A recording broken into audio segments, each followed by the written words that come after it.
George கோட்டை என்று அழைக்கப்படும் ஃபோர்ட் செயின்ட் ஜார்ஜ் பிரிட்டிஷ்காரர்களால் இந்தியாவில் கட்டப்பட்ட முதல் பிரிட்டிஷ் கோட்டையாகும்.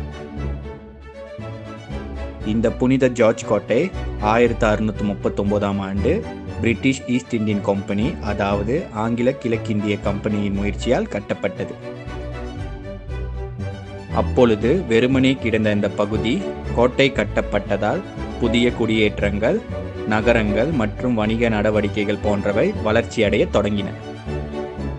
1600 ஆண்டில் வணிக நோக்கத்திற்கு இந்தியாவிற்கு நுழைந்த பிரிட்டானிய கிழக்கிந்திய கம்பெனி தங்களின் வணிகத்திற்கும் பாதுகாப்பிற்கும் ஒரு நிலம் தேவைப்பட்டதால் அப்பகுதி தலைவரிடம் நிலத்தை வாங்கி அதிலே துறைமுகம் மற்றும் கோட்டையை கட்டினர். இந்த கோட்டை புனித ஜார்ஜ் நாளான ஏப்ரல் 23 கட்டி முடிக்கப்பட்டதால் இதற்கு புனித ஜார்ஜ் கோட்டை என பெயரிடப்பட்டது. இந்த கோட்டை